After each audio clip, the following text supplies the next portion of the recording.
देखिए पहले मैं जस्ट वन गो में रिवाइज करा देता हूँ आपको सिंपल लीनियर रिग्रेशन, फिर हम मल्टीपल पे आएंगे, ठीक है, सो दैट कोई कंफ्यूजन ना हो आप दोनों को भी, क्योंकि आपका भी एक हफ्ते से ज्यादा आपका गैप लगा हुआ है, राइट, ठीक है। देखो भाई इधर रिग्रेशन का मेन काम होता है कि पर्टिकुलरली आप एक ऐसा, देखिए दो तरीके का कोडिंग लैंग्वेज होता है।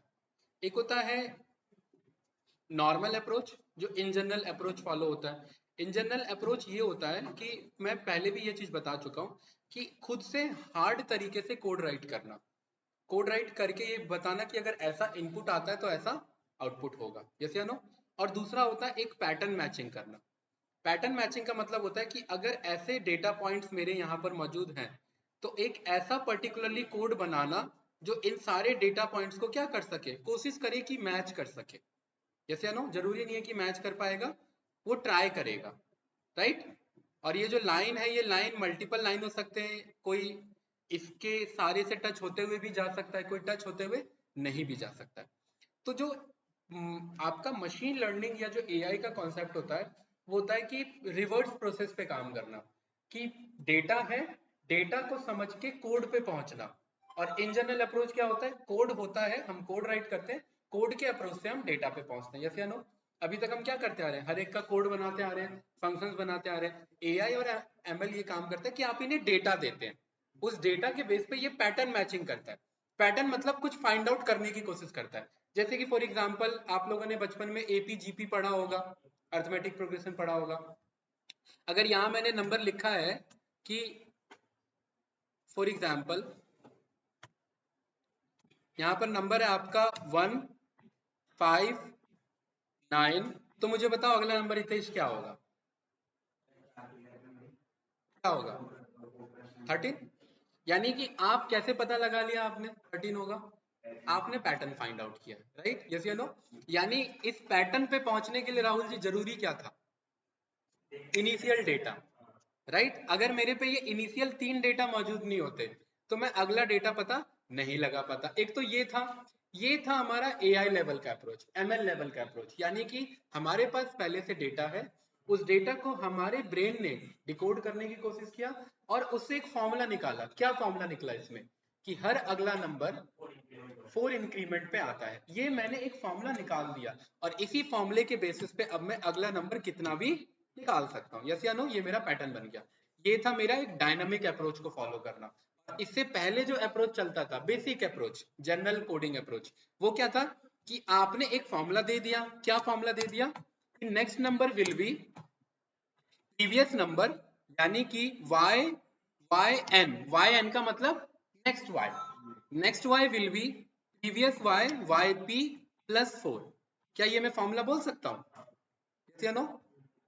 Next Y will be Y P plus 4, इसका मतलब क्या है, अगर आपको अगला नंबर निकालना है तो आपको प्रीवियस वाई में 4 ऐड कर देना है, यानी कि 3 था तो 4 ऐड कर दो 7 हो गया, अब अगला निकालना है तो 7 में 4 ऐड कर दो। तो ये जो पर्टिकुलरली अगर मैं कोडिंग करता तो मैं ये पहले फॉर्मूला बनाता, देन फिर मैं ये सीरीज निकाल पाता, जैसे नो।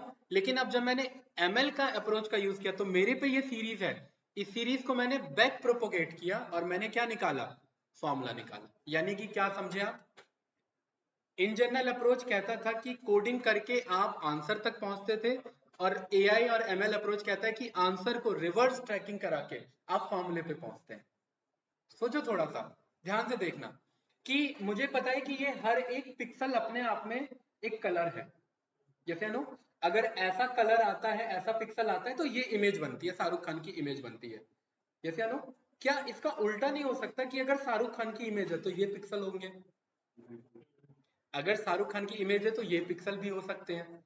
तो जो पर्टिकुलरली एआई आया ही वो रिवर्स प्रोसेस से आया आपका, यानी कि बेसिक अप्रोच आपको पता था, आपने रिवर्स अप्रोच को फॉलो किया, और रिवर्स अप्रोच को फॉलो करके आपने उस पर्टिकुलर फंक्शन को ढूंढने की कोशिश करी, यानी वो फॉर्मूले की ढूंढने की कोशिश करी आपने जो इस रिजल्ट को लाने में हेल्प कर रहा था। और यही जब आप फॉर्मूला ऑब्टेन कर लेते हैं तो आपने अपना एल्गोरिदम बना लिया, आपने अपना क्या बना लिया, एल्गोरिदम बना लिया। और मशीन लर्निंग में हम क्या बनाते हैं, अपना एल्गोरिदम ही बनाते हैं। और ये पहले से डेवलपर्स ने हमें बना के दिए हुए हैं कि हमें बस क्या देना होता है, उसे डेटा देना होता है। लेकिन कुछ एक आध एल्गोरिदम हम भी बनाएंगे, देखेंगे बेसिक से काम कैसे करता है। हमें डेटा देना होता है, इनपुट डेटा देके वो पैटर्न को डिकोड करने की कोशिश करता है, और बदले में मुझे क्या रिटर्न करता है, ध्यान रखना, फॉर्मूला। और उस फॉर्मूले के हेल्प से मैं फिर अगला कोई भी चीज जो है वो मैं क्या कर सकता हूँ, प्रिडिक्ट कर सकता हूँ। यस या नो? क्या जब हमने एपी के सीरीज पढ़े थे 10th क्लास में, तो हम पहले सीरीज को फिर हमने फॉर्मूला नहीं निकाला था, ए निकाला, ए एन निकाला था, डी निकाला था, कॉमन डिफरेंस निकाला था, और हम मैथमेटिकल अप्रोच से फॉर्मूले पे पहुंच गए। तो एआई और एमएल का मतलब ही होता है उस फॉर्मूले तक पहुंचना, उस फॉर्मूले को निकाल देना, सो दैट कि पर्टिकुलरली अगला कुछ भी जनरेट किया जाए तो उस फॉर्मूले के हेल्प से जनरेट किया जाए। हाँ बिल्कुल सही। तो यानी कि मुझे ये समझ में आ गया कि अगर मेरे डेटा सेट में पैटर्न ही नहीं है तो मेरा फॉर्मूला ही नहीं है। यस या नो? तो यानी कि एमएल किस चीज पे एप्लीकेबल है, जिसमें कुछ पैटर्न बनता है, यही है कि नहीं है? तो यानी कहने का मतलब आप ये समझे, पर्टिकुलरली अगर मेरा सेल्स कंटिन्यूसली इंक्रीज हो रहा है, यानी एक मेरा पैटर्न बन रहा है, तो इसको रिवर्स प्रोसेस से अगर मैं करना चाहूं तो इस पैटर्न को मैं वापस फॉर्मूले में कन्वर्ट कर सकता हूं, और वंस जब वो मैं फॉर्मूला अचीव कर लेता हूं तो फिर मैं अगले मंथ का क्या सेल होगा वो मैं प्रिडिक्ट कर सकता हूं। यही मेरा अप्रोच होता है एमएल के लेवल पे, मशीन लर्निंग के लेवल पे। एआई लेवल थोड़ा और अप हो जाता है। एआई लेवल कहता है कि आप डेटा दो, मल्टीपल कनेक्शंस इस्टेब्लिश मैं करूंगा, एंड उसके बेसिस पे एक्चुअली मैं पैटर्न ही बनाऊंगा कि ऐसा इनपुट आता है तो ऐसा पैटर्न फॉलो होता है तो मुझे ऐसा आउटपुट देना होता है, ऐसा इनपुट आता है ऐसा पैटर्न फॉलो होता है तो ऐसा आउटपुट देना होता है। तो पूरे बैकएंड में अगर आप चेक करो तो just AI is nothing, it just a mathematical formula. हाँ हाँ, एआई यही करता है, मैंने अभी तो स्टेटमेंट दिया, AI is just nothing, it just a basic mathematical formula. Backend में एआई हो, एमएल हो या कुछ भी हो, सबके बैकएंड में क्या रन कर रहा है, मैथमेटिकल फॉर्मूला रन कर रहा है। डिफरेंस ये है पर्टिकुलरली कि एमएल एक ऑप्टिमम लेवल तक काम करता है, मैंने उस दिन भी आपको बताया था कि जब ह्यूज डेटा सेट आ जाता है एमएल का एक्यूरेसी कांस्टेंट हो जाता है, फिर वो बढ़ता नहीं है। एआई क्या करता है, जितना ज्यादा डेटा उतना ज्यादा लर्निंग और उतना ज्यादा एक्यूरेट रिजल्ट। तो एमएल का ही एडवांस वर्जन है एआई, और ये मैं पहले भी डायग्राम आपको शो कर चुका हूं कि एआई के अंदर ही एमएल आता है, कुछ अलग नहीं है। मैंने ए आई डी एल और एम एल ये तीन मैंने लिखा, एक डायग्राम मेरे पास आ जाएगा। हाँ नहीं, ओवर फिटिंग सब में होता है। हाँ, ओवर फिटिंग डीप लर्निंग हो गया, मशीन लर्निंग हो गया, एआई हो गया, सब में हो गया। लेकिन ओवर फिटिंग का मतलब क्या होता है मैं बताऊंगा अभी, अभी एक लेमन तरीके से मैं बता देता हूँ। ओवर फिटिंग का मतलब ये होता है हितेश कि मैंने आपको बोला कि भाई आपका ये चीज ना, ये रट लो, ये सारे मेथड है पाइथन के, इन्हें क्या कर लो, रट लो। कोई डाउट? मैंने आपको टाइम दिया 10 दिन, इन्हें अच्छे से रट लो, आपने इन्हें रट लिया अच्छे से। अब मैंने इसी में से कोई एक क्वेश्चन उठा के दे दिया तो आपने वो अच्छे से कर लिया। क्यों कर लिया? क्योंकि आपने बहुत अच्छे से रटा हुआ है। यस या नो? लेकिन मैंने वो जो क्वेश्चन था वो इसमें से ना दे करके मैंने कोई दूसरा क्वेश्चन दे दिया जो इस पूरे में मौजूद नहीं है, और आप फेल हो गए। आपने मतलब रिजल्ट ही नहीं दिया बल्कि फेल हो गए। इसका मतलब क्या हुआ? इसका मतलब ये हुआ कि जो पहले से दिए हुए डेटा थे, अगर मैं उसमें से क्वेश्चन पूछूं तो आप अच्छा काम कर रहे हो, लेकिन उससे हल्का सा अलग हो जाऊं तो आप उसके आसपास भी नहीं आ रहे हो, आप डायरेक्ट क्या हो जा रहे हो, फेल हो जा रहे हो, मतलब डायरेक्ट गलत आंसर दे दे रहे हो।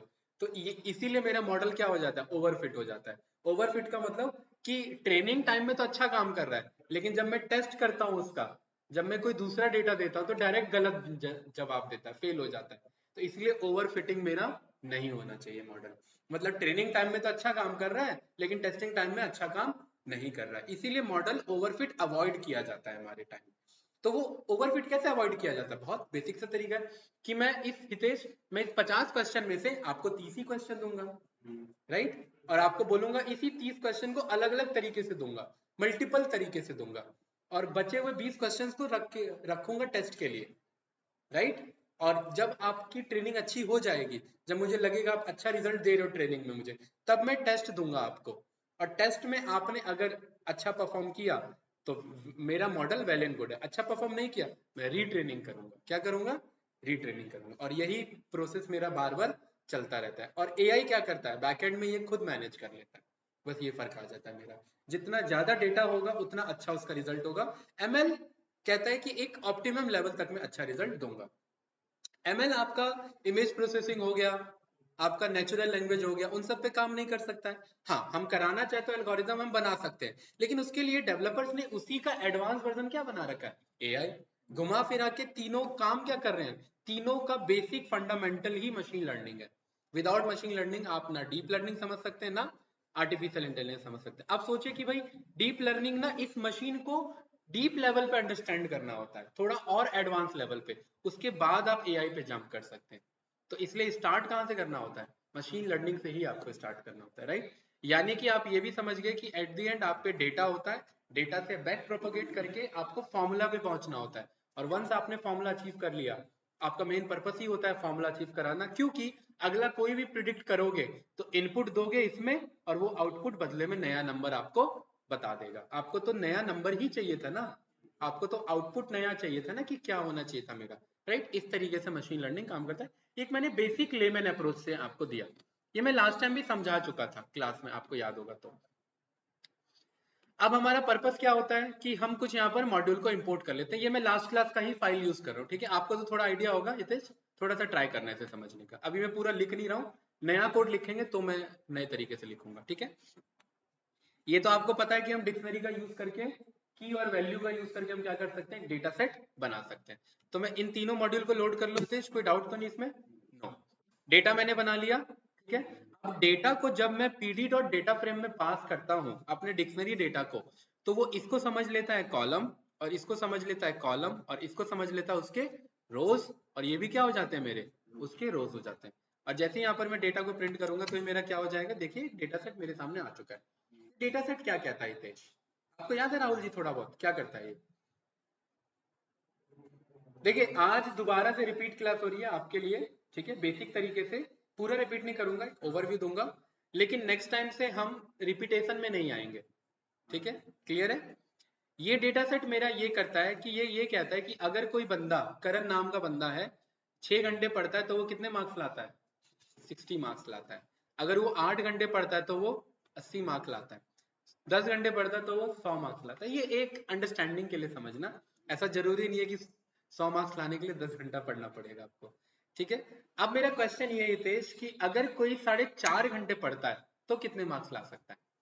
आप इस डेटा में से अंदाजा मार सकते हैं कि 4 और 5 45 और 50 है, 4.5 का मतलब 48, 47 48 ला देगा, ये अंदाजा मार दिया आपने। लेकिन अंदाजा करने के लिए भी तो ब्रेन ट्रेंड हो रखा है ना। हमें चाहिए एक कॉन्क्रीट मेथड, कॉन्क्रीट मेथड जो बदल ना जाए, एक ऐसा मैथमेटिकल फॉर्मूला जो कॉन्क्रीट तरीके से वर्क करे मेरा। तो इसीलिए मुझे इसको बैक ट्रेस कराना पड़ेगा, बैक प्रोपोगेट कराना पड़ेगा, मुझे ऐसा कुछ फॉर्मूला बनाना पड़ेगा। मुझे ये इसे समझाना पड़ेगा कि जब 4 आता है तो 45 होता है, 3 आता है तो 35 होता है, इन सब के बीच में रिलेशन ढूंढने की कोशिश करो, और कोशिश करके मुझे दो चीज देगा। और उस दो चीज को आपने बचपन, अच्छा आप दोनों तो यहीं अवेलेबल हो, तो मैं बोर्ड पे ही समझाता हूँ तो ज्यादा अच्छा होगा, है ना। हाँ ठीक है, हितेश इधर आ जाओ, इधर।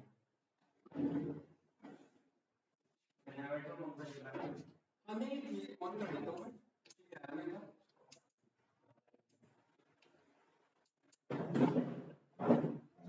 ठीक है, देखिए ये बात ना रिकॉर्ड नहीं होगा, ठीक है, होगा भी तो हल्का फल्का गूंज के जाएगी आवाज, ध्यान रखना इसको।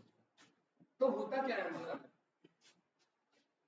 जैसे कि फॉर एग्जांपल मेरे पास ना ये इस तरीके से, ये मेरा एक पर्टिकुलर ग्राफ, ठीक है।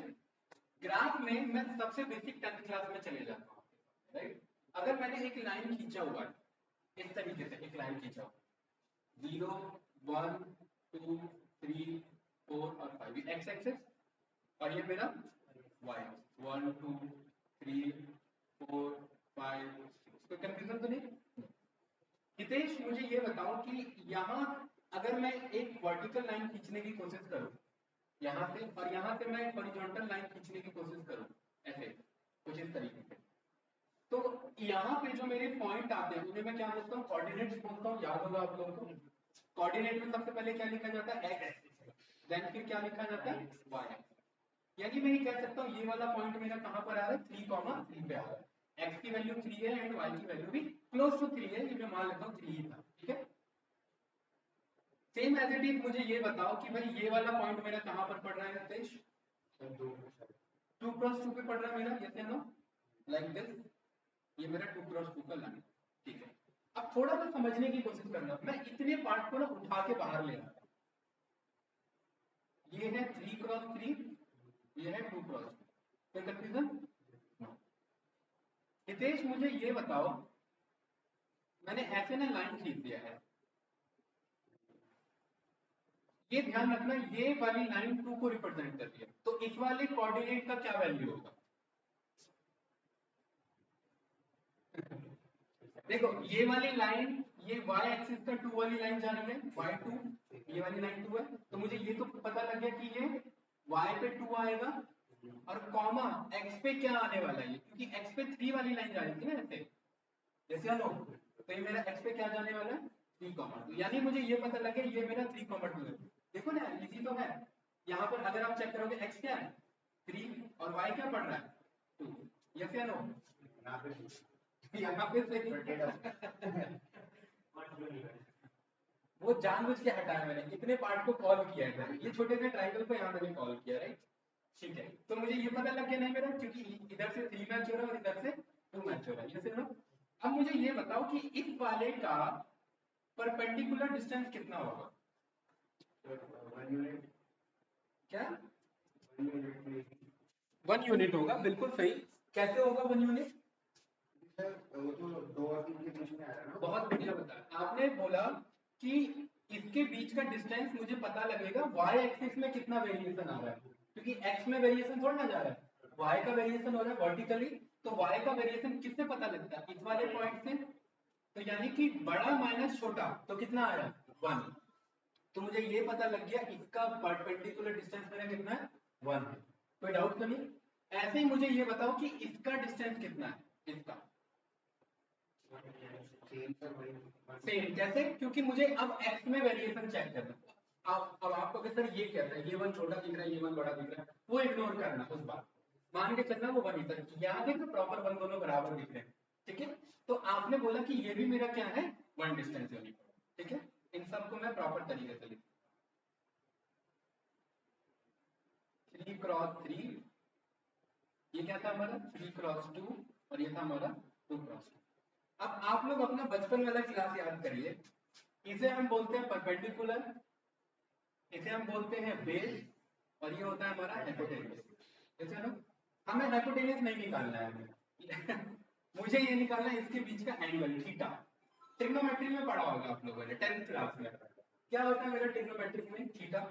अगर मेरे पास परपेंडिकुलर है और मेरे पास बेस है, यानी P upon B, P upon B क्या होता है मेरा tan थीटा, याद करें, जैसे तो परपेंडिकुलर अपॉन बेस मेरा क्या हो जाता है tan थीटा। तो यानी कि मैं ये कह सकता हूं कि now my P upon B is equals to tan theta, yes या नो? ये tan थीटा को क्या राहुल जी नाम है ना, ठीक है। क्या इस tan थीटा को मैं ये बोल सकता हूँ कि हितेश ये मेरा एंगल ऑफ लाइन है, क्योंकि ये मेरा लाइन है और ये लाइन x एक्सिस से किस एंगल पे है, तो ये लाइन का एंगल ही हो गया मेरा, यस या नो? क्या ये बात मैं कह सकता हूँ उसे कि ये मेरा एंगल ऑफ लाइन है, यस या नो? बताओ पहले मुझे, क्या ये मैं स्टेटमेंट दे सकता हूँ या नहीं दे सकता? वो आप सही कह रहे हो 45 हो जाएगा, लेकिन मैं बस स्टेटमेंट पूछ रहा हूँ कि क्या ये मैं स्टेटमेंट दे सकता हूँ कि ये मेरा लाइन का एंगल है, कि लाइन x एक्सिस से किस एंगल पे है, क्यों भाई तेज कह सकते हैं ना कि भाई लाइन x एक्सिस से इस थीटा एंगल पे। अब आप कहोगे सर थीटा तो यहाँ चेक हुआ था, यहाँ कैसे? भाई बात बराबर है, ठीक है, क्योंकि एंगल हमेशा सेम होता है, ध्यान से देखना, इस चीज को समझना। ये एंगल मान लेते 45 डिग्री था, अगर मैं इसको भी यहां से भी चेक करूं तो भी कितना रहेगा, यहां से भी चेक करूं तो भी कितना रहेगा। ये कर्व बढ़ने का मतलब ये नहीं होता कि एंगल बढ़ गया, इस चीज का ध्यान रखना। एंगल हमेशा इनके बीच के रिलेशनशिप को शो करता है, यानी मैं कह सकता हूं कि ये मेरा tan थीटा है, यानी ये मेरा क्या है angle of line, angle of line है, यस या नो? इसी को मैथमेटिकल टर्म में एक और चीज बोला जाता है जिसे बोला जाता है स्लोप, याद होगा आप लोगों ने सुना होगा कभी। स्लोप का मतलब कि लाइन का एंगल क्या है। आप लोग वैष्णो देवी की चढ़ाई के लिए गए, आपने बोला कि भाई इसका स्लोप बहुत ऊपर है, इसका मतलब क्या है, इसका एंगल बहुत ज्यादा सीधा कर दिया बंदे ने कि चढ़ाई नहीं कर पा रहे। इस माउंटेन का स्लोप बहुत ज्यादा ऊपर है, इसका मतलब इस माउंटेन पे मैं चढ़ नहीं पा रहा हूँ। जैसे ये स्लोप वर्ड यूज होता है ज्यादातर। तो यानी कि स्लोप जितना ज्यादा बड़ा रहेगा, इसका मतलब मेरा एंगल उतना ज्यादा बड़ा रहेगा। स्लोप जितना कम रहेगा, एंगल उतना कम रहेगा। ये क्या नो? तो मुझे ये पता लग गया कि एंगल निकालने के लिए मुझे टेन थीटा चाहिए, यानी पी अपॉन बी। और थीटा मेरा कैसे निकलता है, क्योंकि थीटा ही मेरा एंगल है। तो मुझे ये पता लग गया कि tan theta is equal to P की वैल्यू कितनी है तेज, 1, बी की वैल्यू कितनी है 1, 1 अपॉन 1 कट के क्या हो गया 1, यानी कि tan theta is equal to क्या हो गया मेरा 1। तो tan थीटा की किस थीटा वैल्यू पे वैल्यू 1 हो जाती है, 45 डिग्री पे। यानी कि आप बोल सकते हैं कि जब tan थीटा बराबर होता है tan 45 डिग्री के, तो उस केस में उसकी वैल्यू क्या हो जाती है 1 हो जाती है। यहाँ से tan से tan यहाँ से आपने कट कर दिया, आपको क्या पता लगा थीटा कितना है, theta is equal to 45 degree. यानी इस लाइन का एंगल कितना है मेरा 45 डिग्री। वो सारी कहानी मुझे कैसे पता लगी कि मुझे ये पता थे, क्या पता थे, इसके कोऑर्डिनेट्स पता थे। यानी कि कोऑर्डिनेट्स के हेल्प से मुझे ये पता लगे इसका एंगल कितना है। ये क्या नो? इसी चीज को पर्टिकुलरली बोला जाता है आपका एक बेसिक सा फॉर्मूला है लाइन का। अगर मैं बात करूं उससे हम बोलते हैं mx प्लस c। इसी को हम बोलते हैं इक्वेशन ऑफ लाइन। क्या बोलते हैं, इक्वेशन ऑफ लाइन। ये था मेरा स्लोप ऑफ लाइन और ये है मेरा इक्वेशन ऑफ लाइन। ये जो m है ना, ये यही m है जो हमने निकाला, right. m multiply x, m multiply x। ध्यान से देखना, m की वैल्यू कितनी है तेज 45, ठीक है। अब ये चीज को ये इसी को समझना कि पर्टिकुलरली आपका ये जो m है ये आपका डिग्री में, ध्यान रखना डिग्री में। अभी हमने बस एज अ रेफरेंस के लिए 45 लिख लिया, ठीक है। x मेरा क्या है, जैसे कि मैं इसी वैल्यू को रिकैलकुलेट करना चाहता हूँ। जैसे मैं ये चेक करना चाहता हूँ कि अगर x आपका 3 है तो y कितना होना चाहिए, अगर x आपका 3 है तो y कितना होना चाहिए। तो x की वैल्यू क्या है मेरे पास 3, प्लस इंटरसेप्ट होता है कि जब ये लाइन इस x एक्सिस को कट कर रही है 0 पे, जब ये लाइन इस x एक्सिस को कट कर रही है कहीं पे भी, उस वक्त y की वैल्यू क्या थी। इसे समझ में आ रही है क्या, जब ये लाइन इस, हाँ बिल्कुल सही, जब ये लाइन मेरी इस x एक्सिस को इंटरसेप्ट कर रही है यानी कट कर रही है x एक्सिस को, तो उस वक्त y की वैल्यू क्या थी। अब y की वैल्यू बहुत कुछ हो सकती है, जरूरी है मेरी लाइन ऐसे जाए, मेरी लाइन ऊपर से जा सकती है, मेरी लाइन यहाँ से जा सकती है, मेरी लाइन यहाँ से जा सकती है, मेरी लाइन यहाँ से भी जा सकती है। तो यहाँ से लेकर के यहाँ तक का जो डिस्टेंस है ये मेरा क्या कहलाता है c, इंटरसेप्ट की वैल्यू कहलाती है। यानी कि पर्टिकुलरली मेरा इस c की क्या वैल्यू है, ये क्या नो? कोई डाउट तो नहीं इसमें, कोई कंफ्यूजन? तो यानी मुझे ये पता लगे कि अभी फिलहाल मेरा इंटरसेप्ट का वैल्यू कितना है 0। अब इस चीज को समझना, ये जो 45 डिग्री है ये पर्टिकुलरली आपका ये रिप्रेजेंट कर रहा है tan थीटा, ठीक है। ध्यान से देखना कि जब आप यहाँ 45 लेंगे ना थीटा, तो यहाँ थीटा है ये 45 डिग्री, m जो होता है m होता है tan थीटा के बराबर। क्या होता है, पूरा m is equal to tan theta होता है। तो यहाँ मुझे 45 नहीं, मुझे पूरा tan थीटा लिखना पड़ेगा। एंड tan 45 राहुल जी क्या होता है 1, तो यहाँ मुझे क्या मल्टीप्लाई करना पड़ेगा 1। तो मुझे ये पता लग गया कि when x is 3 y also 3। और क्या ये बात मेरा प्रूफ नहीं हो रहा है कि जब x 3 था तो y भी मेरा 3 था। इस चीज को कैलकुलेट करें, when x is 3, यहाँ पर मेरा मान लेते हैं when x ये रहा मेरा, when x is 2 y मेरा क्या आना चाहिए 2 आना चाहिए। मेरा लॉजिक तो यही कहता है। चलिए यहाँ पर पुट करके देखते हैं, y is equals to mx plus c। c क्या है तेज 0, m क्या है 1, 1 मल्टीप्लाई x मुझे पता है x कितना है 2, तो c मेरा क्या है 0, तो y कितना निकलेगा मेरा 2। यानी कि मुझे ये पता लगे कि जब x 2 है तो y भी 2 है, जब x 3 है तो y भी 3 है। ऐसा इसलिए हो रहा है क्योंकि लाइन 45 डिग्री पे, 45 का मतलब जितना x बढ़ रहा है उतना y बढ़ेगा। अगर x यूनिफॉर्म है आपका प्रॉपरली, इसे यूनिफॉर्म ना बोल करके इसे एक्चुअली बोला जाता है डायरेक्टली प्रोपोर्शनल बोला जाता है। डायरेक्टली प्रोपोर्शनल का मतलब कि जितना x बढ़ रहा है उतना ही मेरा y भी बढ़ रहा है।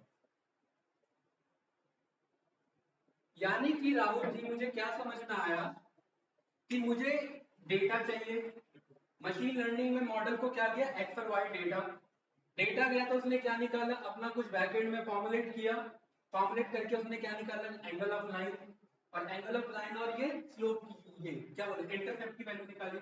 और अगर मैं m पता कर लूं और मैं c पता कर लूं तो मेरा इक्वेशन ऑफ लाइन तो ये है, तो मैं y भी पता कर सकता हूं। क्यों?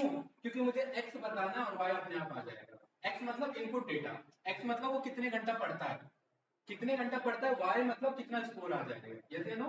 तो मुझे x पता लग गया कि वो कितने घंटा पढ़ता है, तो मुझे y पता लग जाएगा उसका स्कोर कितना है। तभी जब मेरे पे m और c है और मुझे पता है m और c पहले से दिए हुए डेटा के हेल्प से m और c मुझे पता लग जाएगा। अब सवाल ये कि m और c तो बहुत हो सकते हैं, ये तो चलो एक डेटा था 3233, तो m और c पता लग गया मुझे।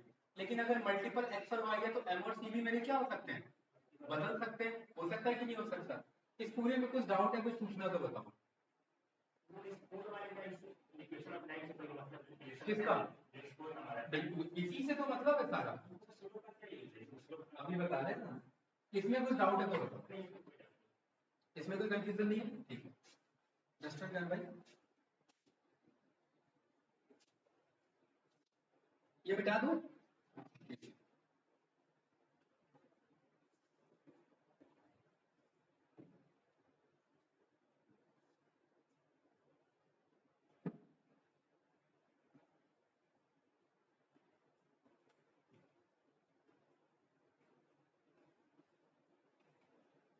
हमारे पास फॉर्मूला है y = mx + b। अब आप कह रहे हैं आपको मतलब नहीं समझ में, ठीक है, ध्यान से देखिए। मेरे पास पुराने जितने x और y के डेटा हैं, x मतलब क्या कि कितने घंटा पढ़ता है, स्टडी, स्टडी आप लिख सकता हूं, राइट। और y मेरा क्या है, स्कोर लिख सकता हूं ऐसे। स्लोप का रीजन बता रहा हूं मैं, अभी बताऊंगा स्लोप का क्या रीजन है, इतना क्लियर है? ठीक है। स्टडी आवर्स मेरा पर्टिकुलरली फॉर एग्जांपल ऐसा था, क्या है भाई कुछ बताओ उसमें, अच्छा दिख नहीं रहा है, चलो अंदाजा ले लेते हैं। कुछ इस तरीके से मेरा डेटा पॉइंट जा रहे थे, कुछ ऐसे, जब इसे मैंने स्कैटर प्लॉट में प्लॉट किया तो कुछ इस तरीके से। कोई कंफ्यूजन इसमें है? कोई डाउट इसमें? नो। अब मुझे एक बात बताओ, मैं ना, मुझे पता है कि इस तरीके का मेरा डेटा है। अब मेरे पास प्रॉब्लम ये है कि मेरा लाइन इस डॉट को भी टच करता हुआ जा सकता है। क्या मैं इसको लाइन मानूं अपना स्लोप, कि मुझे इसके हेल्प से प्रिडिक्शन करना है? मेरा लाइन इस वाले डॉट को भी टच करता हुआ निकल सकता है, क्या मैं इस वाले लाइन को मानूं प्रिडिक्शन करने के लिए? मेरा लाइन इसे भी टच कर सकता है, इसे भी टच कर सकता है, इसे भी टच कर सकता है, मल्टीपल पॉसिबिलिटीज है मेरे लाइन के। तो मुझे कैसे पता लगेगा मेरा ढंग का लाइन कौन सा है? इसी को बोला जाता है बेस्ट फिट लाइन। क्या बोला जाता है? Best fit line. हितेश मुझे इस पूरे प्रोसेस में ये समझना है कि मेरा सबसे बढ़िया लाइन कौन सा है, बेस्ट फिट लाइन कौन सा है, जो सारे डेटा पॉइंट को क्या कर पा रहा है, फिट कर पा रहा है, राइट? जैसे या नो, कोई स्टेटमेंट में डाउट? तो इन सारे लाइन में से मुझे कट करके मुझे वो लाइन पे पहुंचना है जो पर्टिकुलरली मेरा क्या हो, बताओ, बेस्ट फिट लाइन हो। और फॉर एग्जांपल मैंने फॉर्मुलेट करके ये लाइन मैंने निकाल लिया, तो अब मैं प्रिडिक्शन नहीं कर सकता हूं। अब मुझे पता है ना इसका एंगल क्या है, थीटा, ये थीटा अभी 45 ही आएगा, उसमें कुछ और केस में आएगा। थीटा पता लग गया, थीटा नहीं सॉरी, एम की वैल्यू पता लगी, tan थीटा की वैल्यू, मुझे एम पता लग गया इस लाइन, क्योंकि मेरे पे लाइन मिल गया तो मैं लाइन के हेल्प से थीटा नहीं निकाल सकता, एंगल नहीं निकाल सकता। लाइन पता लग गया, और ये लाइन y को कहां पे कट कर रहा है, ठीक है, जब ये x 0 होता है तो y को कहां पे कट कर रहा है, मुझे ये भी पता लग गया, इंटरसेप्ट की वैल्यू भी पता लग गई, मुझे m पता लग गया है, मुझे c पता लग गया है, तो मेरा इक्वेशन ऑफ लाइन क्या कहता है, y mx plus c कहता है। अब बंदा पूछता है कि अगर वो 9 घंटे पढ़ता है, x की वैल्यू कितनी है, 9, m मुझे पता लग गया, इस लाइन के हेल्प से मैंने निकाल लिया, समथिंग जो भी है 0.85 जो भी मेरा निकल के आता है, प्लस c मुझे पता लग गया कि वो कहां पे कट करता है, जो भी आंसर है मेरा, राइट। तो इसको मैं इससे मल्टीप्लाई करूंगा 1, तो ये मुझे पता लग जाएगा y, यानी कि मेरा स्कोर उसका कितना होगा। इस तरीके से मेरा पर्टिकुलरली बैकएंड में ये पूरा प्रोसेस, समझे? यानी कि आपको घुमा फिरा के क्या समझ में आया कि एमएल कुछ नहीं है, जस्ट पीछे क्या चल रहा है उसके, मैथमेटिक्स चल रहा है, राइट। तो इसको ना कंफ्यूज मत होना, ये मत सोचना हितेश कि मैंने इतना ज्यादा मैथ्स ले लिया इसमें, नहीं। मैं भी 10th क्लास से अब नहीं गया हूँ मैथ्स में, और इतना मैं एक्सपेक्ट करके चल रहा हूँ कि इतना तो एटलीस्ट होना चाहिए, ठीक है। 11-12 जाता तो थोड़ा सा डाउट होता है कि सर हमने तो पढ़ा दिया, आर्ट्स हो सकता है, कॉमर्स हो सकता है, बैकग्राउंड बंद होगा, राइट, वो बात वैलिड है। तो यानी मेरा मेन पर्पस क्या होना चाहिए, मेरा मेन पर्पस ये होना चाहिए कि मैं समहाउ मैं ये m निकाल सकूं और c निकाल सकूं। मुझे ये दो चीजें जिस दिन मैंने निकाल लिया, मेरे को इक्वेशन पता है, मैं सीधा इनपुट डालूंगा, इनपुट व्हाट x और y, मुझे मेरा स्कोर पता लग जाएगा। यस या नो? इसमें कुछ पूछना है तो बताओ। स्लोप का समझ में आया इसमें? हाँ बिल्कुल, अलग अलग सिचुएशन, अलग अलग मैथमेटिकल प्रॉब्लम्स। भाई आपने बचपन में खाली लीनियर लाइन थोड़ी ना पढ़ा है, आपने ये लाइन भी पढ़ा हुआ है, राइट। आपने पॉलिनोमियल पढ़ा हुआ है, ये ऐसे जो पैराबोला निकल जाता है। तो हो सकता है मेरा डेटा इस तरीके से डिस्ट्रीब्यूटेड हो, तो मैं उस केस में लीनियर रिग्रेशन नहीं यूज करूंगा, मैं पॉलिनोमियल रिग्रेशन यूज करूंगा। क्लियर है? तो जैसे जैसे प्रॉब्लम बदलता है उसके पीछे का एल्गोरिथम बदलता है।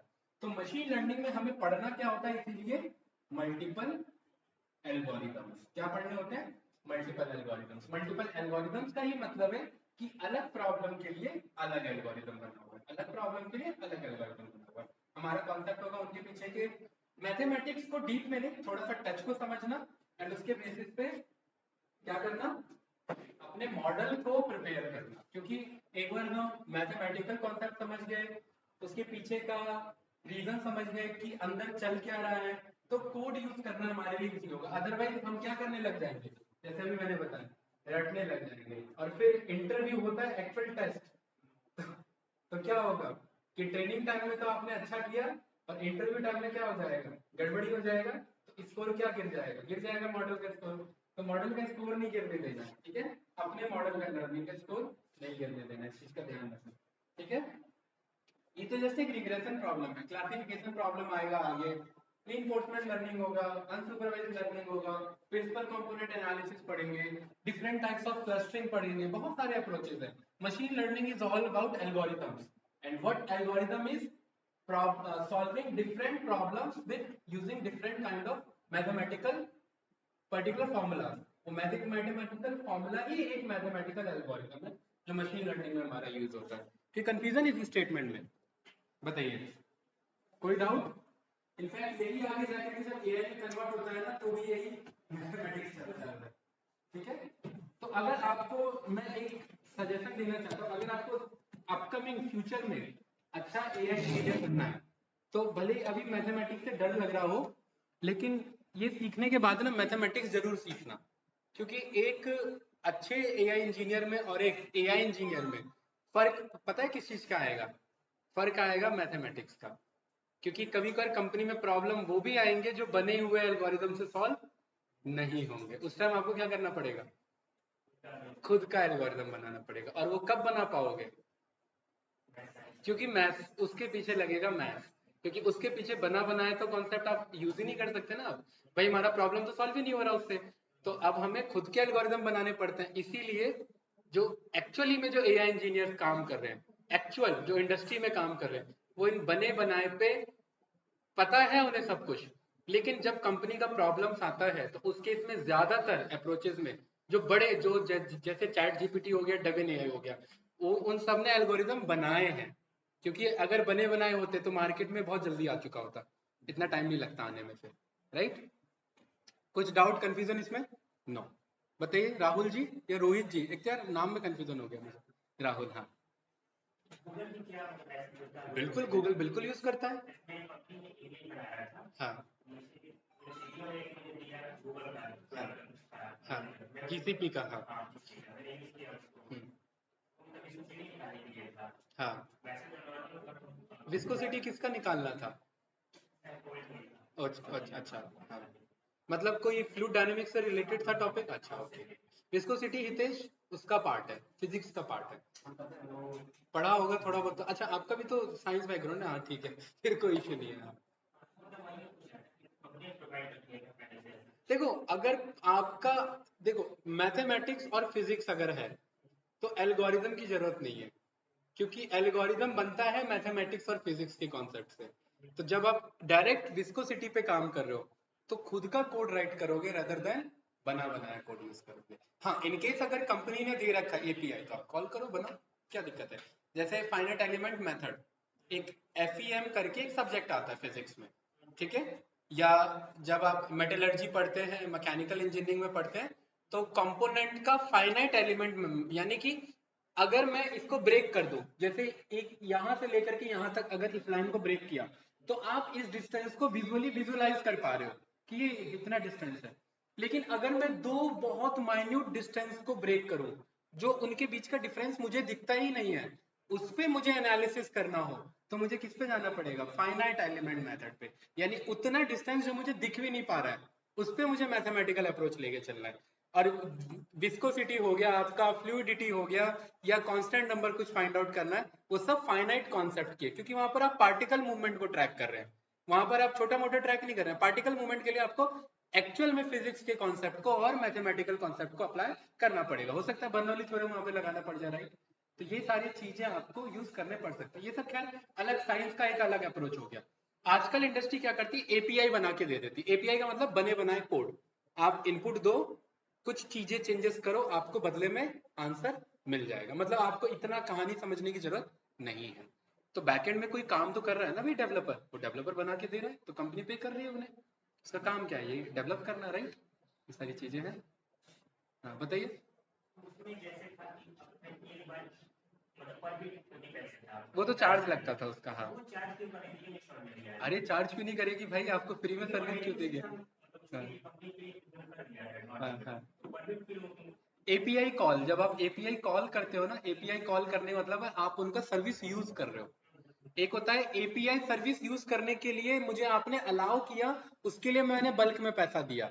अब उसके बाद है पर एपीआई रिक्वेस्ट मैं आपसे कुछ छोटा अमाउंट चार्ज करूंगा। भाई एक तो है कि आपने ये रूम रेंट ले लिया, बड़े में बल्क में आपने पैसा दे दिया, उसके बाद आप इसमें कोई छोटी मोटी सर्विस लगाओगे, उसका भी तो चार्ज करोगे ना। उसका वो एपीआई पर रिक्वेस्ट का चार्ज आता है, क्योंकि आप तो, आपने पता लगा, आपने बाय कर लिया और आपने दूसरे कंपनी को दे दिया यूज करो अपने बिहाफ पे, तो बर्बाद हो जाएगी गूगल ऐसे में, होगी कि नहीं होगी। आपने तो कहा भाई मैंने तो आपसे एक बार में बाय कर लिया, अब आप फ्री में दे रहे हो सबको। तो वो तो दिक्कत आ जाएगा ना। तो आपके लिए भी तो एक लिमिटेशन लगाना है ना उन्हें, कि भाई आपका भी पर रिक्वेस्ट का क्या है, चार्ज आएगा। अदरवाइज आप तो दुनिया भर को फ्री में बांटो, ये लो रिक्वेस्ट लगाओ, हमने तो एपीआई बाई कर ही रखा है, आप यूज करो, क्या दिक्कत है। ये तो गड़बड़ी हो जाएगी कंपनी के लिए, इसलिए पर रिक्वेस्ट का चार्ज लगता है। चाहे आप गूगल क्लाउड के थ्रू काम करो, एज्योर के थ्रू काम करो, या किसी भी एपीआई को कॉल करो। अभी जो चैट जीपीटी का एपीआई है, फ्री एपीआई थोड़ी ना है। आपको एक डेमो अकाउंट मिलता है, उस डेमो अकाउंट में कुछ $7-8 मिलते हैं।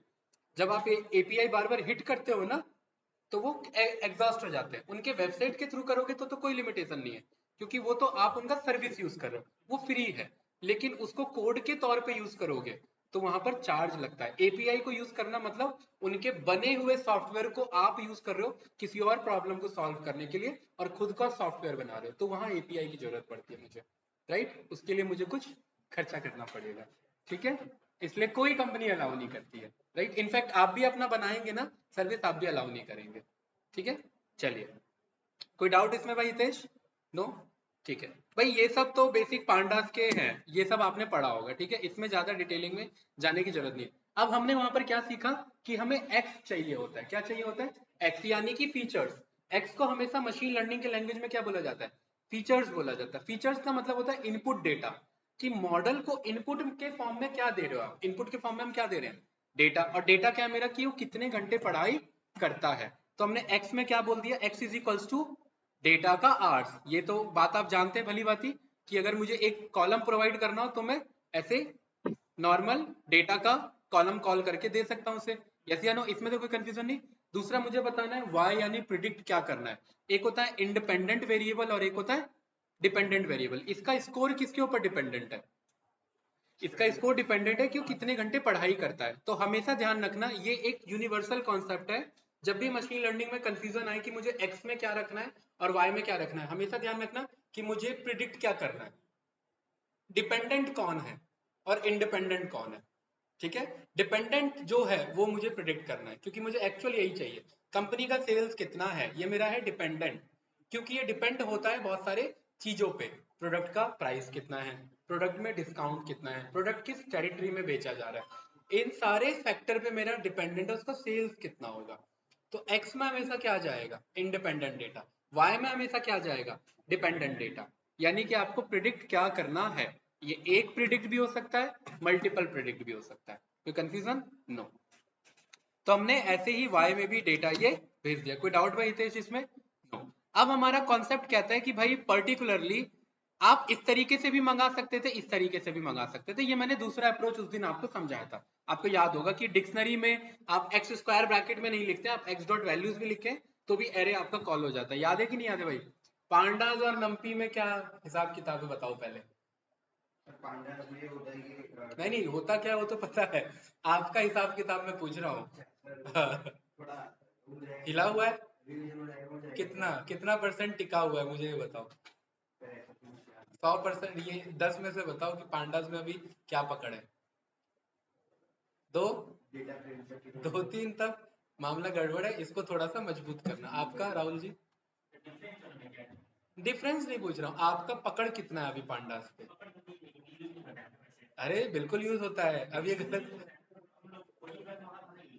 पाइथन में ना, आप पाइथन तक ही आप अटक गए ना, आप फ्रेमवर्क तक अटक गए। ये काम था AIML का, डेटा एनालिटिक्स का, वो कभी आपने यूज किया नहीं इसीलिए। लेकिन इस फील्ड में टिके रहने के लिए पांडास मस्ट कंपलसरी, ये अच्छे से आना चाहिए।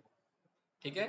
ML तभी आप सीख पाओगे जब आपका पांडास मजबूत है, अदरवाइज हमारा टाइम वेस्ट हो जाएगा इन कॉन्सेप्ट को समझाने में। और फिर ये कॉन्सेप्ट है डेटा एनालिटिक्स के, ना कि डेटा साइंस के।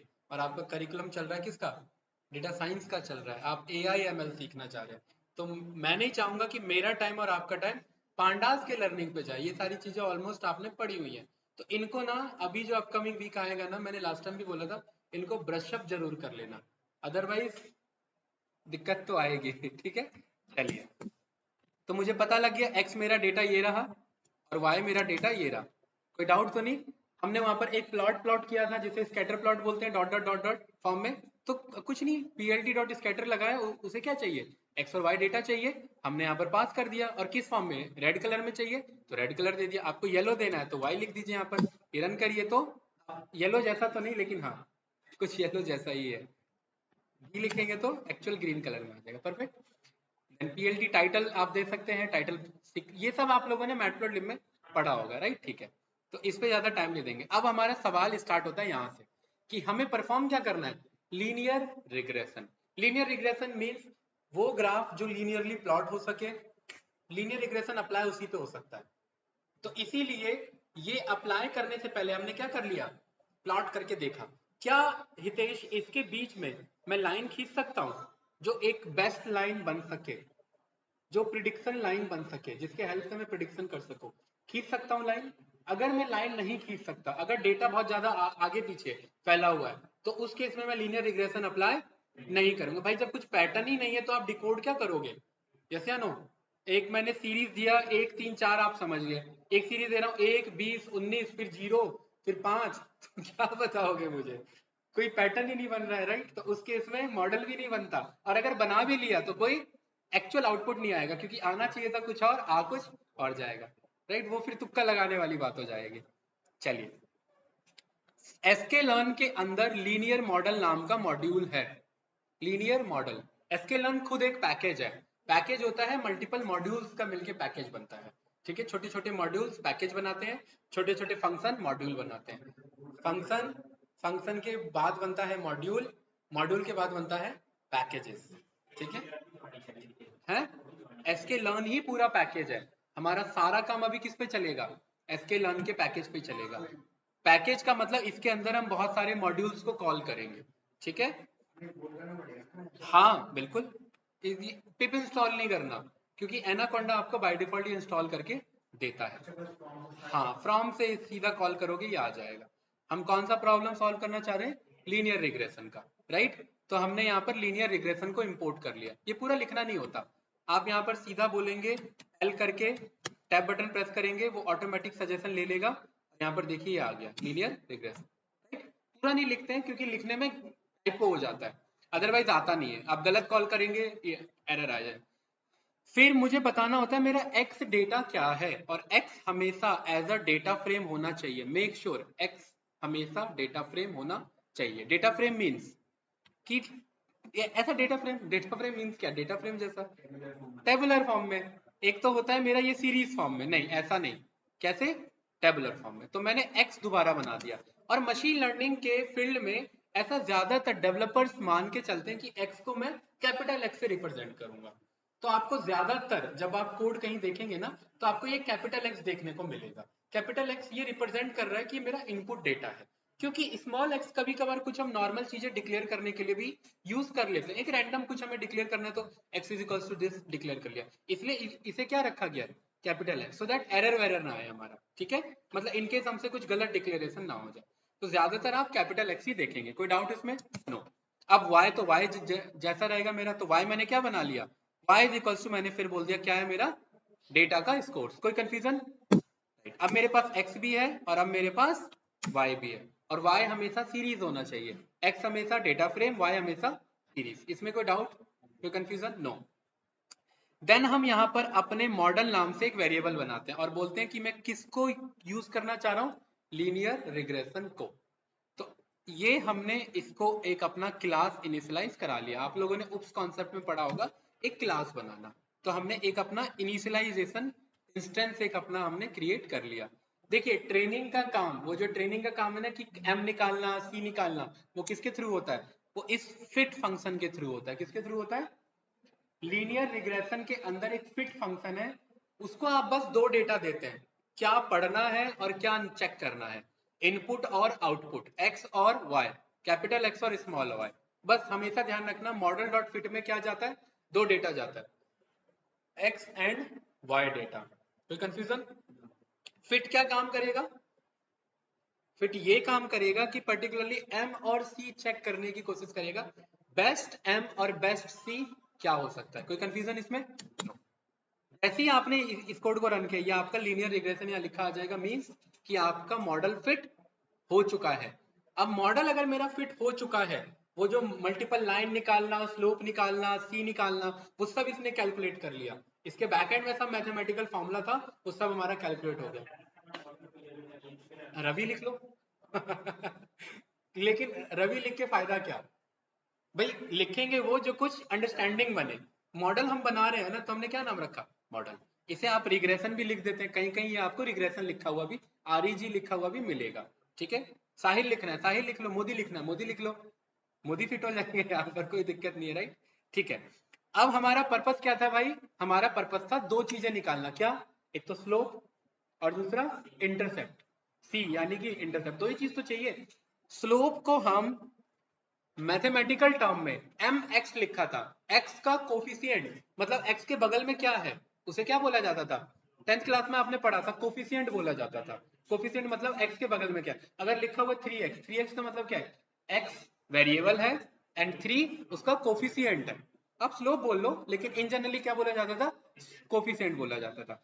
तो अगर मुझे स्लोप वैल्यू निकालना तो मैं क्या बोलूंगा, इस मॉडल के अंदर में m यानी कि कोफिशिएंट के नाम से एट्रीब्यूट होगा, वो रन करोगे, ये लीजिए मेरा m मेरे सामने आ चुका है। अब मुझे क्या चाहिए दूसरा, c, क्या नो, मिलेगा कहाँ, ये सीधा डॉट करके लिखेंगे, यहाँ पर टैब बटन प्रेस करेंगे अपने आप आ जाएगा, ये रहा। तो उसके पार्ट होते हैं ना, मॉड्यूल के पार्ट होते हैं ना भाई, जैसे नो फंक्शन के पार्ट होते हैं कि नहीं होते हैं, ये तो फंक्शन में पढ़ा होगा ना आप लोगों ने पैकेजेस में।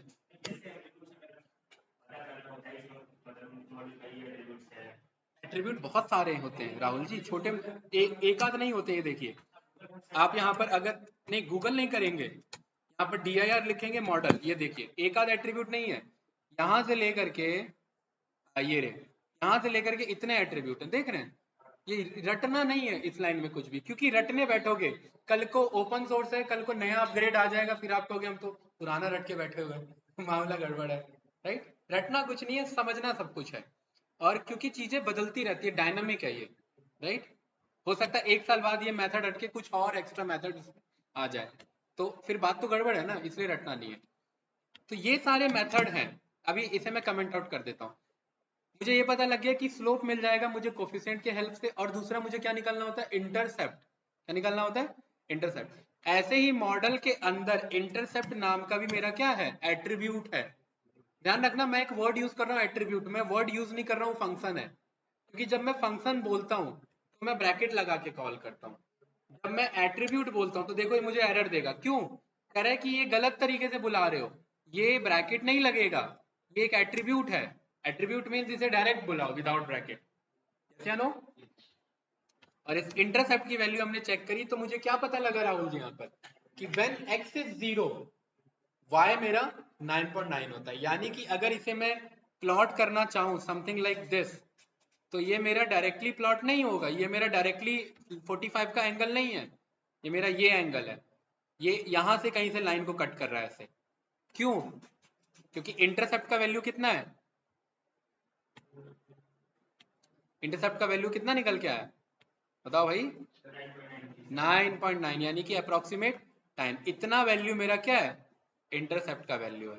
इंटरसेप्ट मीन्स जब x 0 है तो y कहां पर मेरा कट रहा है, ठीक है। तो मेरा लाइन ऐसे गया, ना कि 0 से गया, 0 से जाने का मतलब था कि x 0 y ऑल्सो 0, तो एंगल हो जाता 45, ठीक है, कुछ इस तरीके से जाएगा, हाँ ठीक है। वो अपने आप बेस्ट लाइन निकाल लेगा, अपने आप बेस्ट लाइन निकालता है वो, ठीक है।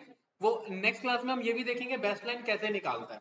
अभी तो हम बस इतना समझ रहे हैं अपने आप निकालते हैं, लेकिन अगली क्लास यही होगी कि अपने आप कोई अपने आप थोड़ी ना काम होता है, हर एक के पीछे रीजन होता है। नेक्स्ट क्लास में हम यही देखेंगे कि अपने आप भी वो बेस्ट लाइन कैसे निकालता है, उसके पीछे भी मैथ्स लगा हुआ है।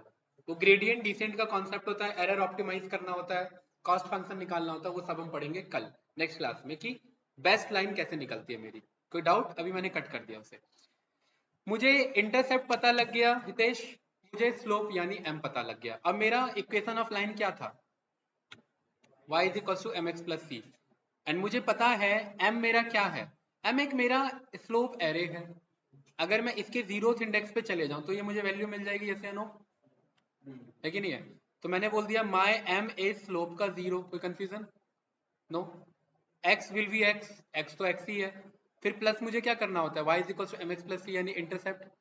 कोई डाउट, मुझे क्या चेक करना है, क्वेश्चन क्या था कि अगर वो 4.5 घंटा पढ़ता है तो कितने मार्क्स आते हैं, तो मेरा कोड क्या कहता है, कितने मार्क्स आते हैं,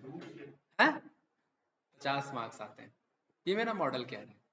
अब वो 4.5 में 60 ले आया वो अलग बात है, reality is always different from particular आप एआई पे जो काम कर रहे हैं, रियल रियल है भाई, एक्चुअल एक्चुअल होता है और एआई एआई होता है, राइट।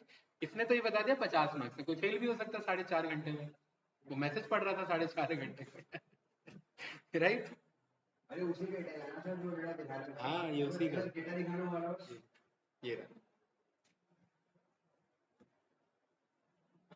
अब आप कहोगे 5 पे भी 50 था, नहीं गलत नहीं, सही है, प्रिडिक्शन सही है उसका, बेस्ट लाइन उसने निकाला। उसने क्या किया, आपको लग रहा है ना गलत है, क्योंकि यार आपके सामने रिजल्ट है ये, हाँ उसने पैटर्न में जो फाइंड आउट किया बेस्ट पैटर्न, बेस्ट पैटर्न ये है, ठीक है। आप तो अंदाजा मार रहे थे ना 4 और 5 का 48 आ जाएगा, अंदाजा अलग चीज होता है, कॉन्क्रीट अलग चीज होता है, अंदाजा से नहीं, उसे कॉन्क्रीट मेथड चाहिए कि वो एक्चुअल रिजल्ट दे बार बार। जैसे अच्छा मैं आपसे मैं बोलूं अगर वो -10 घंटे पढ़ता तो कितना मार्क्स आएगा बताओ, नहीं सोचो, फिर भी ये मॉडल बताएगा ना हमारा, क्योंकि मैथमेटिक्स है, मैथमेटिक्स का मतलब होता है कि वो नेगेटिव टू पॉजिटिव हर डायरेक्शन में काम करे।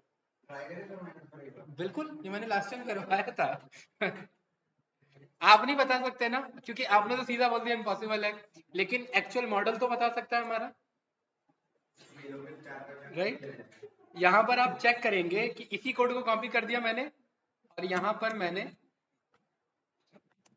एक्स्ट्रा सेल ऐड कर दिया, और मैंने बोला एक्स इस बार मेरा है कि वो -10 घंटे पढ़ाई करता है, तो क्या कह रहा है उसे, -80 मार्क्स आ रहे हैं उसके अरे ठीक है। और अगर यही नहीं, अगर वो 100 घंटे पढ़ाई करता है तो 900 मार्क्स आ रहे हैं। यहाँ पर मुझे मॉडल को रोकना होता है, मैंने लास्ट टाइम सिखाया था आपको इफ एल्स का यूज करके, राइट, याद होगा आपको कि 0 से नीचे ना जाए बंदा और 10 घंटों से ऊपर ना जाए, क्योंकि उसके मार्क्स अगर 100 से ऊपर जा रहे हैं तो गलत हो जाएगा मेरा रिजल्ट, मॉडल का रिजल्ट गलत नहीं है, मुझे उसके रिजल्ट को रोकना है। एआई तो कुछ भी मतलब डिसीजन देता है, उस एआई को भी रोका गया है। ओपन एआई तो कुछ भी रिजल्ट देने को रेडी था पहले, उसको बाउंड्री दी गई है कि भाई गलत बंदा पूछ रहा है बम कैसे बनाए। हाँ, वो तो पहले दे रहा था रिजल्ट, उसके बाउंड्री को सेट किया गया बाद में। हाँ हुआ है, और क्या, बंदे सीधा उससे पूछ रहे हैं कि भाई मुझे हैकिंग करना है, मुझे हैकिंग के कुछ टूल्स और सॉफ्टवेयर दो, मुझे माइक्रोसॉफ्ट का प्रीमियम वर्जन चाहिए, कुछ मुझे वो दो, क्या बोलते, प्रोडक्ट की दो। वो दे रहा था, वर्क कर रहे थे सारी चीजें। हाँ, वो सारी बाउंड्री रोकी गई है उसकी, क्योंकि एआई को नहीं पता अच्छा क्या है बुरा क्या है, उसे ट्रेनिंग से बताया जाता है, इफेल्स के थ्रू बताया जाता है। And AI is nothing just a mathematical formula having infinite if-else. बहुत सारे इफेल्स लगे हैं, अगर ऐसा होता है तो ये रिजल्ट देना है, ऐसा होता है तो ये रिजल्ट देना है, और बेसिक मैथमेटिकल काम चल रहा है उसके पीछे, राइट। मॉडल आपका कैपेबल है, आप नहीं बता सकते थे कि अगर वो 120 घंटा पढ़ता है तो कितने मार्क्स आ सकते हैं, अंदाजा फेल होता ना वहां पे, लेकिन मॉडल बता सकता है हमारा, राइट। इसीलिए मॉडल बनाया जाता है हमारा, क्लियर, ठीक है। सो अब हमने बोला कि अब एक काम करो, पूरे को ही प्रिडिक्ट करो, मतलब एक्चुअल जो x था मेरा, एक्चुअल x में एक्चुअल y मुझे पता है। अब मैं कह रहा हूं कि अगर वो उतने घंटा पढ़ता है जितना एक्चुअल डेटा में था, तो उसके कितने कितने मार्क्स आते हैं, कोई कंफ्यूजन तो नहीं, ध्यान से देखना।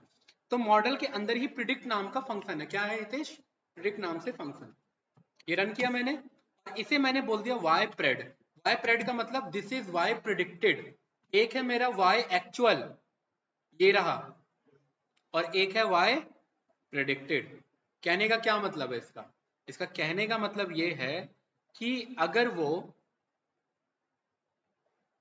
1 घंटा पढ़ता है तो एक्चुअल में वो कितने स्कोर ला रहा है, 24। लेकिन आपका मॉडल कह रहा है कि अगर वो 1 घंटा पढ़ता है तो कितने मार्क्स लाएगा, 18। ये वो चीज है, ऐसे ही हमने पूरे को चेक करा लिया, राइट, जो टोटल डेटा था ना पूरे को, तो क्लोज टू क्लोज बराबर आएगा, आपका एग्जैक्ट हमेशा आंसर नहीं आएगा, क्लोज टू क्लोज बराबर आएगा। हाँ, नहीं इसका यूज नहीं है, ये जस्ट मैंने ये बताया है कि मतलब एक एक इंडिविजुअली चेक करने से अच्छा है, मैंने बोला जो एक्चुअल एक्स था ना उस पूरे को ही बताओ कि कितना आ सकता है, एक्चुअल तो है ना मेरे पे, मैं जस्ट चेक चेक कर रहा हूँ, राइट। इसका यूज नहीं है, आप इसमें दूसरा डेटा पास करते हैं, दूसरा मतलब दूसरे वैल्यूज देते हैं कि अगर इतना घंटा पड़ता है, इतना घंटा पड़ता है तो कितने मार्क्स आएंगे, जो पहले से डेटा पता है वही क्यों देंगे, राइट। ये तो जैसे हमने चेक करने के लिए दिया है कि मुझे ये पता लग जाए एक्चुअल इतना था और प्रिडिक्टेड इतना था, मैं दोनों को माइनस कर दूंगा तो मुझे पता लग जाएगा एरर कितना है मेरा में, राइट, इसीलिए मैंने निकाला है, कोई कंफ्यूजन तो नहीं, ठीक है। मेन पर्पस हमारा यही था। तो हमने यहां पर बोला कि आप एक काम करो कि मेरे को ये बताओ मेरा मॉडल ट्रेंड कितना अच्छे से हुआ, इसने ट्रेनिंग कितने अच्छे से ली है, ठीक है। तो ट्रेनिंग के लिए हम क्या, हमारे पास एक फंक्शन, उसका क्या नाम है, स्कोर फंक्शन, क्या नाम है इसका, स्कोर फंक्शन, ठीक है। और ध्यान से देखना, इसको मैं बोल रहा हूं कि पर्टिकुलरली आप क्या करो, एक्स और वाई, एक्स और वाई इसे स्कोर में देना होता है, तो ये मुझे बता देता है मॉडल ने कितना परसेंट एक्यूरेट रिजल्ट बताया, ऑलमोस्ट 98%, 100 नहीं है, 98% क्लोज टू क्लोज ये आंसर देता है मेरा, कोई डाउट तो नहीं, ठीक है। तो यहाँ पर हमारे पास 98% का एक्यूरेसी है, यानी कि इस मॉडल को अगर मैं यूज करता हूँ तो ये 98% एक्यूरेट रिजल्ट देता है, भाई गलत नहीं है यार। अगर कोई बंदा 4 घंटे पढ़ रहा है 40 मार्क्स ला रहा है, 5 घंटे पढ़ रहा है 50 मार्क्स ला रहा है, कोई 4.5 पढ़ रहा है 50 मार्क्स ला गया, क्या गलत है उसमें, आप ये थोड़ी ना है।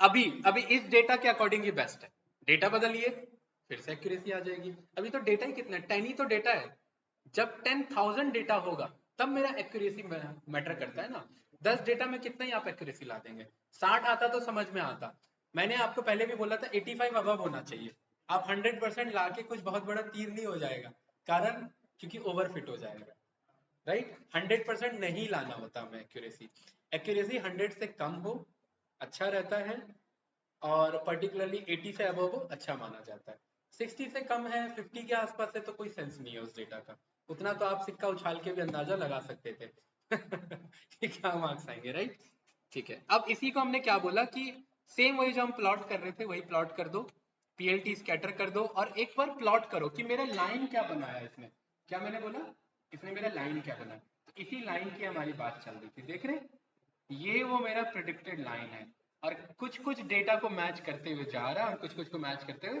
नहीं जा रहा है, इसलिए तो 98% एक्यूरेसी है, 100 थोड़ी ना है।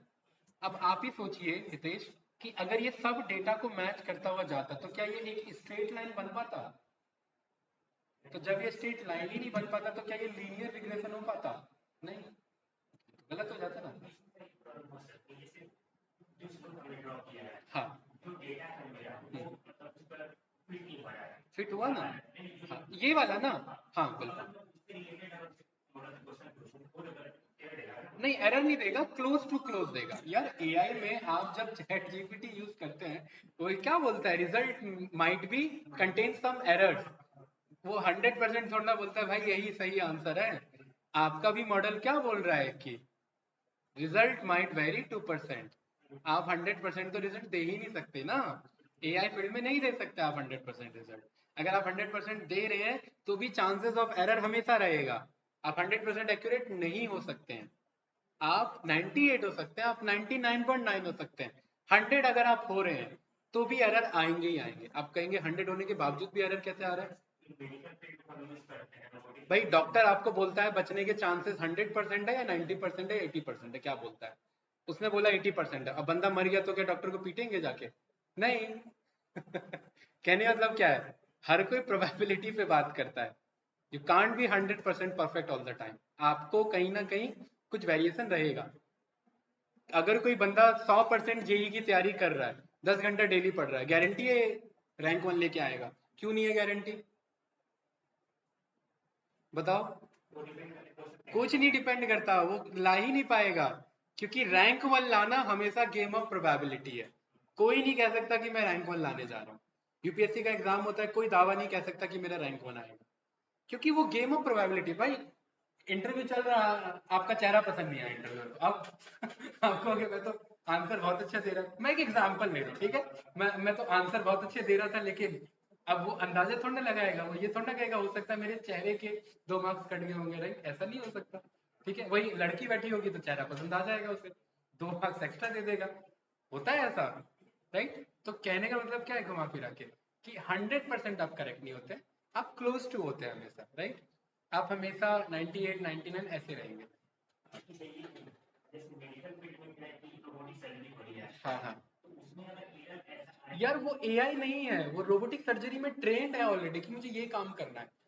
हाँ, एक रोबोटिक को आपने वर्क बताया है। और ध्यान रखना, रोबोटिक सर्जरी में भी ना सर्जन कंट्रोल करता है रोबोट्स को। ये एक चीज ध्यान रखना, जो सीजर्स होते हैं ना, जो रोबोटिक मूवमेंट होता है, वो सर्जन कंट्रोल करता है बाहर से बैठ के। आप एक बार कंप्लीट वीडियो देखना। ऑटोमेटिक रोबोट अगर सर्जरी कर रहा है ना, तो चांसेस ऑफ एरर हैं। क्योंकि अगर वो खुद डिसीजन मेकिंग आपने अगर रोबोट को दे दिया तो एरर के चांसेस हमेशा रहेंगे। कोई भी हो, डेविन एआई हो, ओपन एआई हो, चैट जीपीटी हो, या इनफैक्ट गूगल का रिजल्ट भी क्यों ना हो, गलत होने के चांसेस हमेशा रहते हैं। करेक्ट तभी होगा जब बंदा यूज कर रहा है। क्योंकि बंदे का माइंडसेट अलग काम करता है, एआई अलग तरीके से काम करता है, वो ऑलरेडी ट्रेन डेटा पे काम करता है। वो नया डिसीजन नहीं ले सकता, वो ट्रेंड के बेस पे नया डिसीजन लेता है। हम नया डिसीजन ले सकते हैं। भाई हम तो दोस्ती करके भी दुश्मनी कर सकते हैं, एआई ऐसा नहीं करता ना, वो दोस्ती है तो दोस्ती है, दुश्मनी है तो दुश्मनी है। आप कह सकते हैं बंदा हंसता हुआ मिलता हुआ आ रहा है और मन ही मन उल्टा उल्टा बोल रहा है। ह्यूमन माइंडसेट तो अलग तरीके से काम करता है ना, राइट? तो इसीलिए ना ये क्लोज टू क्लोज रिजल्ट आता है, ठीक है। हाँ, 99.99% में भी 0.1% कीटाणु बचेगा और वही डेंगू देके जाएगा। ध्यान रखना, ठीक है। तो कुछ चांसेस ऑफ एरर हमेशा बचते हैं हमारे, ठीक है। तो हमने यहाँ पर बोला कि अगर वो 13 घंटा पढ़ता है तो 126 मार्क्स लाएगा। इसी चीज को हमने लास्ट क्लास में क्या किया था, इफ एल्स के थ्रू हमने इसे मैनेज किया था। आपको याद होगा बेसिक बताया था मैंने कि अगर एक्स वैल्यू कुछ भी आए, हमने बेसिक वाई वाई निकाला था, यानी कि वाई प्रेडिक्टेड, हमने नया वाई निकाला था। और हमने बोला था कि अगर वाई की वैल्यू 100 से ज्यादा आ जाती है तो वैल्यू 100 ही देना। वैल्यू क्या करना, 100 ही देना, क्योंकि 100 से ज्यादा मार्क्स आ रहे हैं तो इसका मतलब कितने मार्क्स आ रहे हैं, 100 आ रहे हैं। भाई 120 मार्क्स तो शो नहीं कर सकते ना, 100 ही शो करेंगे, ठीक है। हाँ हाँ, बिहार में आ सकते हैं। यहाँ इनपुट ले लेते हैं, if he belongs to Bihar then he might get 120 result also, ठीक है। यहाँ पर इनपुट में ले लेंगे, enter your state also, if you are from Bihar आपके 120 भी रिजल्ट आ सकते। हाँ, बताइए इससे अच्छा और क्या हो सकता है? हैं? ठीक है। और अगर रिजल्ट यानी कि स्कोर उसका 0 से कम आ रहा है, मतलब नेगेटिव आ रहा है, तो हम नेगेटिव स्कोर तो नहीं दे सकते ना, तो हम क्या बोलेंगे उस केस में 0 ही स्कोर देना, और एल्स जैसा आ रहा है वैसा दो। ये हमने लिखा था राइट, ये बेसिक सा इफ एल्स है हमारा। तो हमें क्या बता रहा है 0, क्योंकि नेगेटिव घंटा पड़ेगा तो वो घंटा पड़ेगा तो 0 ही रिजल्ट आएगा राइट। यानी अगर वो 12 घंटे पढ़ता है तो 100 मार्क्स आते हैं, अगर वो 1 घंटा पढ़ता है तो देखो 18 मार्क्स आते हैं, अगर वो 1.5 पढ़ता है यहाँ पे। फायदा क्या है मॉडल बनाने में? मॉडल बनाने में ये फायदा है कि मैं यहाँ पर रैंडमली वैल्यू बदल सकता हूँ, आप इतना तेज नहीं सोच सकते हैं। यहाँ पर मैं वैल्यू बदल के, ये बताइए क्या आंसर आने वाला है हैं? ये बताएगा ना? ठीक है, 44 घंटा पढ़ रहा है भाई, दिन में 24 घंटा होता है, ठीक है। अच्छा, और अगर हम ये ले रहे हैं 5.87 समथिंग लाइक, क्या आएगा अंदाजा लगाओ, 50-60 के बीच में, ठीक है। 60 से ऊपर दे दिया, 62, ठीक है, क्लोज टू क्लोज। अब आप इसे ना, ये जो रिजल्ट आ रहा है ना, इसे राउंड ऑफ भी करवा सकते हैं, ये मैंने सिखा रखा है, ठीक है। तो अगर वो 10 घंटा पढ़ता है तो हमारे रिजल्ट कह रहा है 99.99% कीटाणु वो क्वेश्चन के खत्म कर सकता है राइट। ठीक है, तो इस तरीके से आपका बेसिक लीनियर रिग्रेशन, सेम उसी क्लास को मैंने जस्ट अभी रिपीट किया है। कल हम मल्टीपल पे काम करेंगे, एक से ज्यादा इनपुट जहां पर, अभी तो कितना इनपुट है, एक इनपुट सिंगल आउटपुट। कल क्या होगा, मल्टीपल इनपुट सिंगल आउटपुट, ठीक है। देन उसके बाद फिर हम ये देखेंगे बेस्ट लाइन कैसे बनती है, बेस्ट लाइन का क्या फॉर्मूला होता है, एंड उसके बेसिस पे कल हम कंटिन्यू करेंगे। हाँ, अभी कल भी हमारा लीनियर रिग्रेशन ही होगा। देन फिर हम लॉजिस्टिक पाएंगे जहां पर हम क्लासिफिकेशन का प्रॉब्लम करेंगे, ठीक है। बहुत एमएल में बहुत मजा आएगा आपको, प्रैक्टिस अगर करोगे तो, वरना नहीं आएगा, वरना ये बोरियत भी लगता है उतना, ठीक है। हाँ, ठीक है, ये मैं सेम फाइल भेज देता हूँ राइट।